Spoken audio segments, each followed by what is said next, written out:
Join us now to build the universal currency we've been waiting for. The front. If not, if you want to keep mingling at the back, then please feel free to do so, but just keep your voices down. Thank you very much. And there you go. So, Maria, the stage is yours. Hi everyone, my name is Maria Shen. I work at a firm called Electric Capital. And twice a year, we publish a report called the Developer Report. And I'm here to share some of our research with you, specifically how many developers are in open source crypto today? What are the most active ecosystems that we see? And of course, a little bit about developer activity in DeFi as well.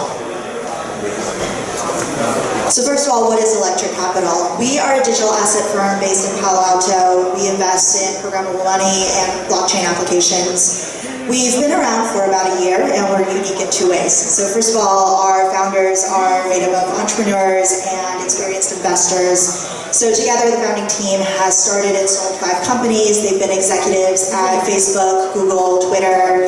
They've been angel investors in Pinterest, Square, Airbnb, Boom Supersonic, Notion, and a lot of other companies.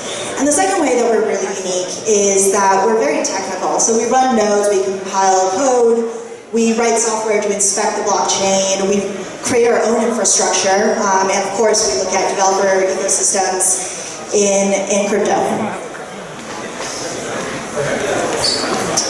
So what exactly do we analyze when we look at developer ecosystems? Well, we actually look at crypto repositories, over 27,000 crypto repositories, which as of June 2019 was 22 million commits.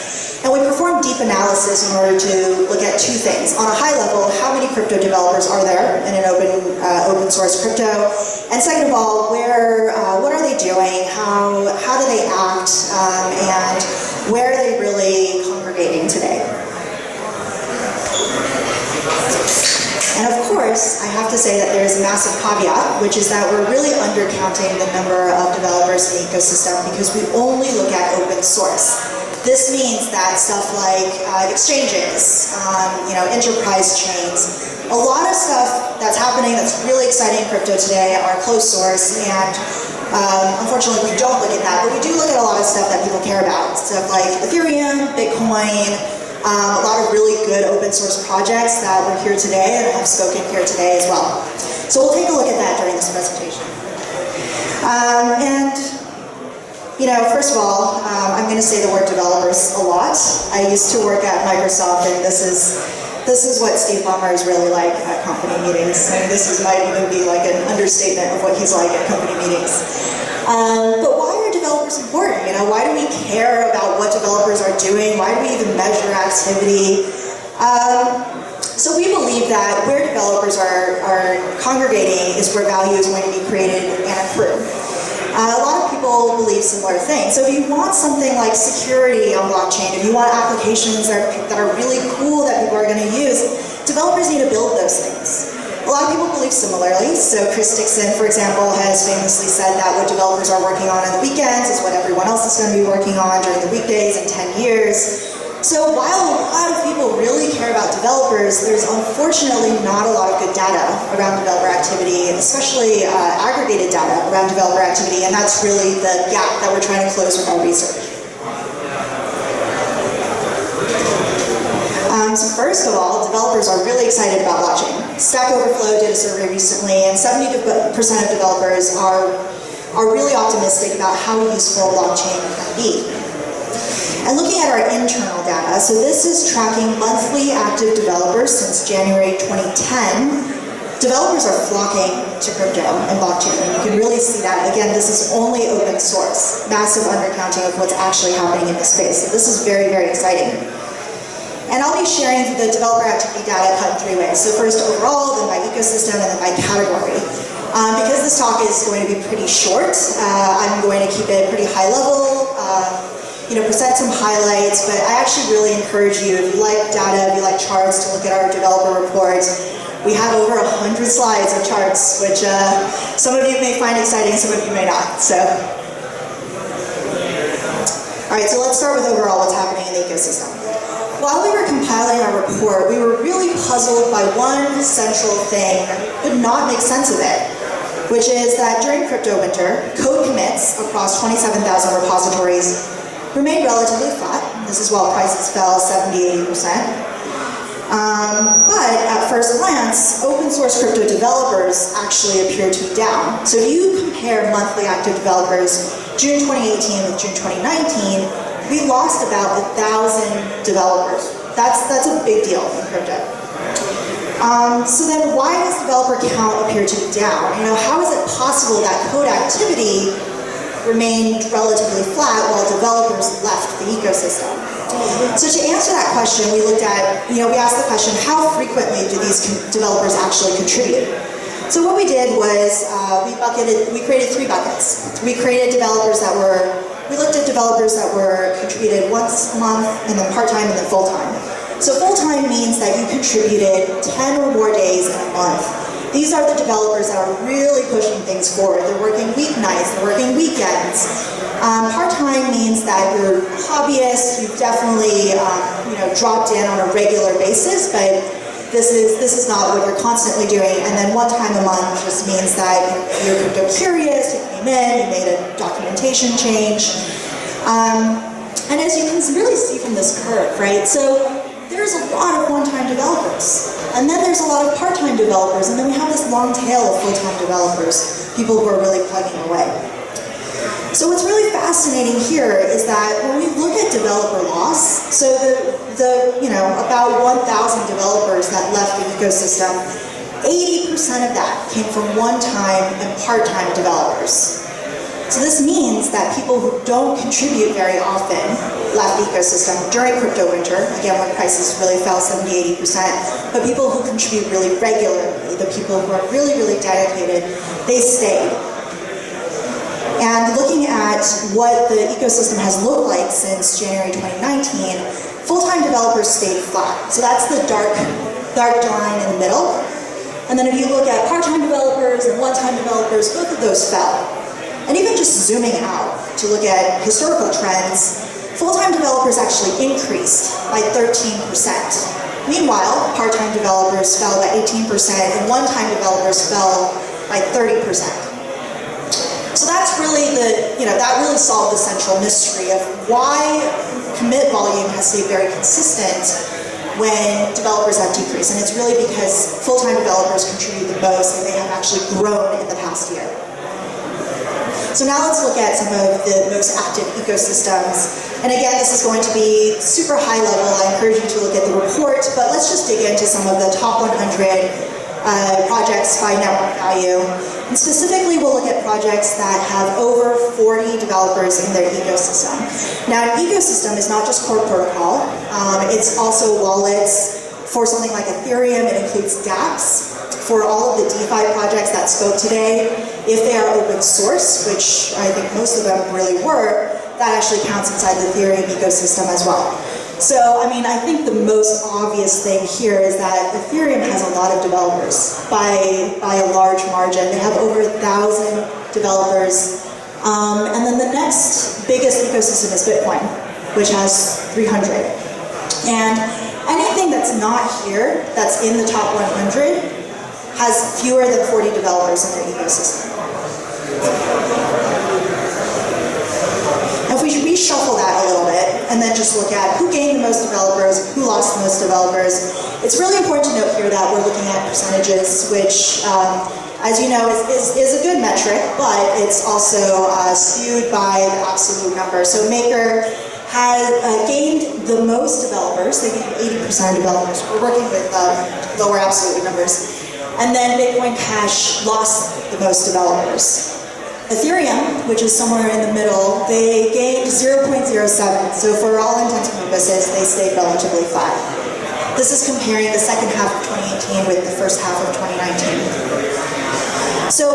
But what's really, really fascinating actually is that even though Ethereum developers stayed flat, they gained 34% full-time developers in the course of 2019. So this means that they gained a lot of full-time developers, but that was lost by part-time and one-time developers. And then looking at this, looking at part-time, one-time, and full-time developers for Maker, Maker again was the fastest growing ecosystem among top 100 coins, and they more than doubled their full-time developers since June 2018.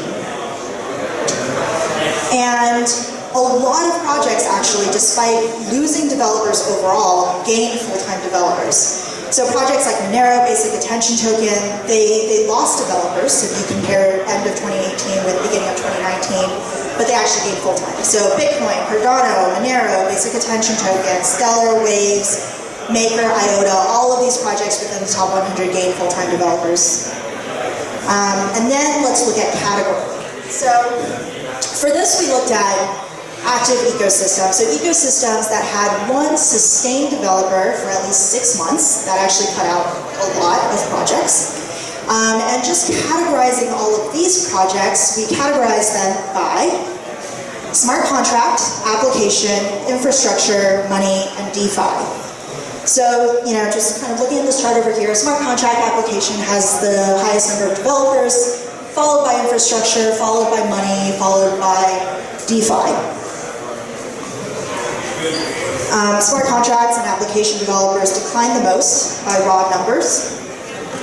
And DeFi is a breakout category. I think that's really why we're all here, why we're really, really excited. It's important to remember that by absolute numbers, DeFi is still quite small, but if you look at the shape of the curve and how fast that they're growing, it's actually quite exciting. And especially when you break it down the way that we do, by one-time, part-time, and full-time, you can see that they increased by about 50% since January 2019. So lastly, I just want to put all of this in context. I think crypto developer activity is really, really exciting, but how do we actually compare with other open source ecosystems, and how do we really compare with stuff outside the crypto bubble? And we're doing okay. So Ethereum has 1,243 developers, which is a little less and almost as much as contributors to Apache projects in Q1 of 2019. And overall crypto developers are 6,842, which is more than Apache projects, more than Linux kernel developers. So that's pretty good, but there's still a lot of room to grow. Developers on Android, there's more than 6 million of them, so there's a lot of room here. So just to summarize this really quick talk, despite market downturns, full-time developers actually increased by 13%, and code commit volume has stayed very, very consistent through crypto winter, and it's really supported by these full-time developers. And if you look at the developer loss, so of the close to 1,000 developers that left the ecosystem, about 80% of those were one-time and part-time. Smart contract infrastructure and DeFi ecosystems continue to gain full-time developers. I didn't have a chance to show you charts for smart contracts and infrastructure, but for DeFi, we definitely saw again that they were the fastest growing category for full-time developers. And then lastly, crypto ecosystems are approaching the size of well-known open source projects like Apache, but there's a lot of room to grow. So if you have any comments, if you have questions, if you want to get in touch with us, if you hate our methodology, please do email us at info@electriccapital.com. I look at every single email. And you can tweet at us, visit our website. But if you do want to get in touch, this is how. We're very friendly. We'd love to talk to you. We'd love to hear your thoughts. And then obviously thank you to the Meter team for having us up here. So I think we're running out of time, but maybe like 1 or 2 questions. Yeah. Do you have any breakdown by language?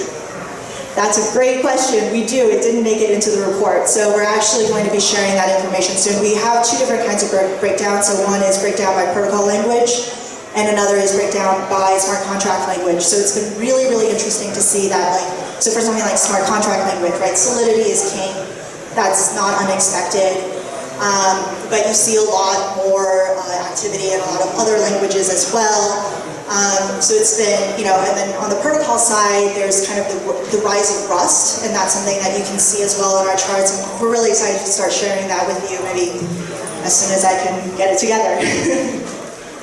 Awesome. Okay, I think that's probably all the time that we have. So thank you so much.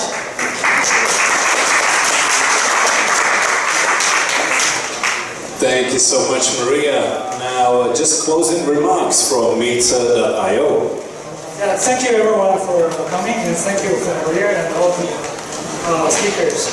And we really appreciate it. And we're gonna make this a more regular event. So if you're interested in joining our future event, please follow our social network, Meterup_IO in Twitter and Telegram. So we will be announcing future events over there. Yeah, thank you for coming, everyone, and feel free to enjoy the rest of your night. Thank you, everyone. Thank you, goodbye, and thank you for coming down to Starfish once again. Thank you. Bye-bye.